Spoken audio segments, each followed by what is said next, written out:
What up, nerds? My name is Leslie Smith. Welcome to the Nerdy Narrative, where today I will be doing the Why Haven't I Read These Books Yet tag. I was recently tagged by my buddy Alan from the Library of Alexandria to do this tag, and the more I thought about it, the more interested I became in it because I really started thinking about these prompts. Trouble is, it took me a while to come up with answers because I kept changing my mind, or I had 20 bajillion answers for each prompt, and I thought, you can't do that, Leslie. You're going to reduce it down to one book per prompt, which I'm not sure if I've ever done a whole tag where I only chose one book per prompt.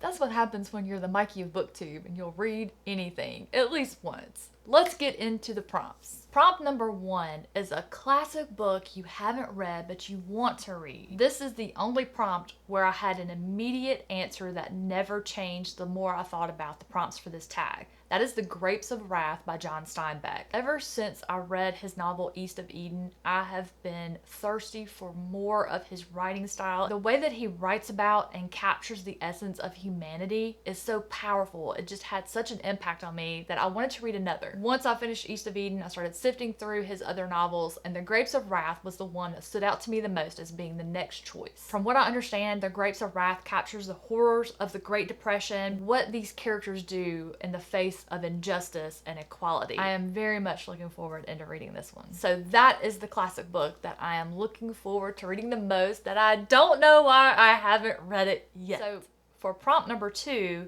a fiction book that I don't know why I haven't read yet is The Road by Cormac McCarthy. It takes place in a post-apocalyptic world, which is a buzzword for me. I love those type of stories. And from what I understand, it's the story of a father and son traversing this world, trying to survive and what they have to do in order to do that. But I don't know why I haven't read it yet. It's little. Why haven't I put this on my TBR yet? I don't know. But if I had, it wouldn't be on this tag, and then I'd be struggling to find another answer, wouldn't I?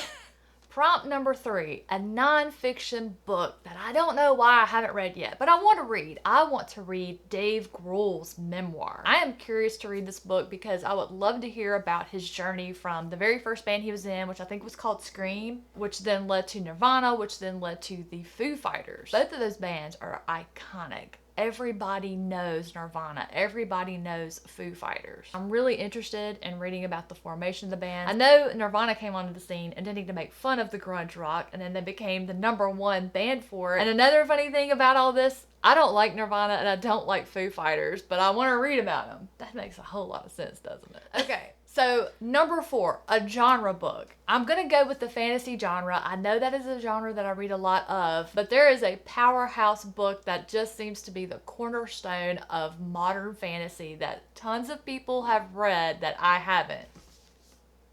The Name of the Wind. I have not read it, and it's not because book 3 isn't out. I don't care about that. This is a girl who's in the middle of about 45 different series right now, and most of those series are completed. I just haven't finished them yet. So it has absolutely nothing to do with the fact that the series isn't finished and may not ever be finished. I don't care. I am going to read this book eventually. I don't know why I haven't yet. I just honestly don't. I have a ton of books on my shelves that I haven't read that have been sitting there for years, which leads us into the 5th and final prompt. The book owned for the longest time, but you haven't read yet. This book actually made the move from Mississippi to Florida with me because I had not read it yet. I have no idea how long I've actually owned this book. It's The Bone Season by Samantha Shannon. It was recommended to me by my old manager. She absolutely loved it. She had recommended several other fantasy book series that I loved, so I took her up on the recommendation. I picked up a copy. Why am I this way? I have all these books that I pick up. I will get to them eventually. You know what? I'm just gonna go ahead and just say this right here, right now. I'm gonna memorialize it on video, on the channel. By the end of 2023, every book that I mentioned in today's video, I will have read. And if January 1st, 2024 rolls around and I haven't read all 5 of these books, you guys can pick a punishment. So put that down in the comments below. If I haven't read all 5 of these books by the end of next year, you guys put down below, we'll vote, see what happens. That will turn it into a bit of a fun challenge for all of us. So I'm looking forward to seeing what you all come up with. But before I go, I do need to tag some people for this tag. I want to tag Dia from the channel Novel Idea. I want to tag my booktube brother Andrew from Andrew's Wizardly Reads. So let's go ahead and throw in the Reader, Case Hidden Shelf, and the Literary Apothecary. Those are my 5 tags. I'll be looking forward to seeing books that you don't know why you haven't read yet. I'll have all their channels linked down below if you want to see what their answers are. Thank you all so much for watching today. Huge thank you to my friend Alan for tagging me and getting me involved in this. I hope you all have a wonderful rest of your day, and I'll catch you in the next one.